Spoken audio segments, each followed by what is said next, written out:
अस्सलाम वालेकुम जी। साराना आपको सलाम पेश करता है और साराना ऑफिशियल में खुश आमदीद कहता है। मैं आपको आज से दरख्वास्त करूंगा कि मेरे चैनल को सब्सक्राइब कीजिए और जो बेल आइकन है इसको ज़रूर प्रेस कीजिएगा ताकि मेरी जो वीडियो है जब आए तो आपको पता चलता रहे और आपका मेरा जो ताल्लुक़ है वो जुड़ा रहे। आज मैं बात करूंगा बड़ी अहम मौजू पे, और वो मौजू ये है कि क्या वज़ीर आज़म इमरान खान असम्बलियाँ तोड़ सकते हैं, और क्यों तोड़ेंगे और कब तोड़ेंगे, इस पर मैं बात करूंगा। देखिए, अब इमरान खान जब आए थे तो पूरी कौम को उनसे बड़ी उम्मीदें थी, होप थी, और ज़ाहिर है एक इंटेलेक्चुअल तबके तक को होप थी कि इमरान खान को तब्दीली लाएंगे। लेकिन उसके बाद हालात बद से बदतर होते चले गए और आज ये आलम यह है कि पाकिस्तान में गुर्बत बहुत ज़्यादा आगे बढ़ गई है, भूख नंग बहुत ज़्यादा बढ़ गई है, हमारा जीडीपी तो ख़त्म ही होकर रह गया है और मुआशी हालात हमारे जो हैं वो बहुत बुरे हैं। इसकी वजूहात क्या हैं और ऐसा क्यों हुआ? इमरान खान की कारकर्दगी इतनी बुरी क्यों रही और क्या वजह है कि इमरान खान वादे तो पूरे ना कर सके, डिलीवर ही नहीं कर सके? और क्या वजह है कि इमरान खान जो पाकिस्तान में भुट्टो के बाद सबसे पॉपुलर लीडर के तौर पर सामने आए थे, उनकी मकबूलियत आहिस्ता आहिस्ता कम होना शुरू हुई। अब ये पिछले इंतखाबात को जब आप देखते हैं तो वो चाहे डस्के का इलेक्शन हो, वो चाहे कराची का इलेक्शन हो, कोई ज़िमनी इलेक्शन हो, पीटीआई तमाम जगह से हारती चली गई। जो पीटीआई के मुतालिक ये कहा जा रहा था कि जहाँ से भी खड़ी होगी जीत जाएगी। कराची का वो हल्का जो इनका अपना था वो भी हार गई है। इसी तरह और कुछ एक दो हल्के थे जहाँ से वो पीटीआई जीती हुई थी, वो भी हार गई। तो ये इस बात की अलामत है कि इमरान खान गैर मकबूल हो रहे हैं। लेकिन इमरान खान गैर मकबूल क्यों हो रहे हैं? इमरान खान के करीबी हल्कों का ये कहना है कि इमरान खान को तो काम ही करने नहीं दिया जा रहा और इमरान खान इस सूरत हाल से कोई खुश नहीं है। वो इस बात का बारहा इजहार भी कर चुके हैं और मेरी इतलात ये कि वो कई दफ़ा काम करने से भी इनकार कर चुके हैं।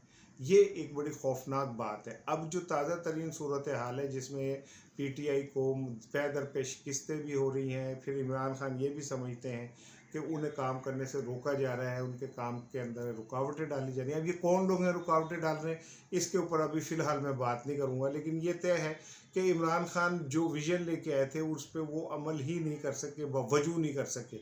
एक तो उनके इर्द गिर्द जो टीम है, जो काबीना है, वो उनकी अपनी नहीं है। इमरान खान ने पहले कहा था कि मैं 17 अफराद से मुल्क चलाऊँगा, लेकिन उसके बाद उनको पाकिस्तान की सबसे बड़ी काबीना रखनी पड़ी, जिसमें शायद उनका इतना रोल नहीं है। उनको एक किस्म की पर्ची पकड़ा दी जाती कि जी आप इसको भी रखें, इसको भी रखें।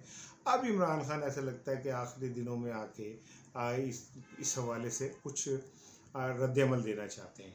असद उमर की बात आपको याद होगी, उन्होंने ये साफ लफ्ज़ों में कहा कि इमरान खान असम्बलियाँ तोड़ सकते हैं। अब बात आती है कि इमरान खान असम्बलियाँ कब तोड़ेंगे। तो मैं आपको बताऊं कि इमरान खान असम्बलियाँ तोड़ने के हवाले से इंतहाई सीरियस हैं। ये सन 21 जो चल रहा है, इसके एंड पे जाके इमरान खान के अगर हाथ में सूरत हाल कंट्रोल ना हुई, इमरान खान की पॉलिसियों पे उन्हें काम करने का मौका ना दिया गया, तो ये तय है कि इमरान खान इस साल के आखिर में जाके असम्बलियाँ तोड़ देंगे। इस सिलसिले में उन्होंने अपनी मुशावरत भी मुकम्मल कर ली है, उन्होंने अपने साथियों को एतमाद में भी ले लिया है और असम्बलियाँ तोड़ते ही वो नए इंतखाबात का ऐलान करा देंगे, जो कि मैं ये समझता हूँ सरेदस्त कौम ना इसके लिए तैयार है, ना इलेक्शन कमीशन तैयार है, ना इदारे तैयार हैं।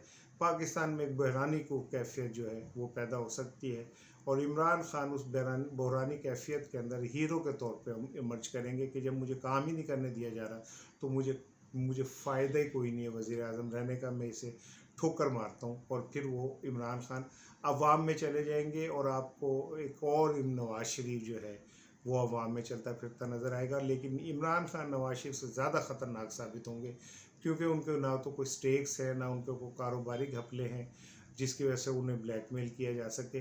वो ज़्यादा खौफनाक होंगे। मैं इस पे फिर बात करूँगा कि कौन लोग उन्हें काम नहीं करने देंगे। अस्सलाम वालेकुम।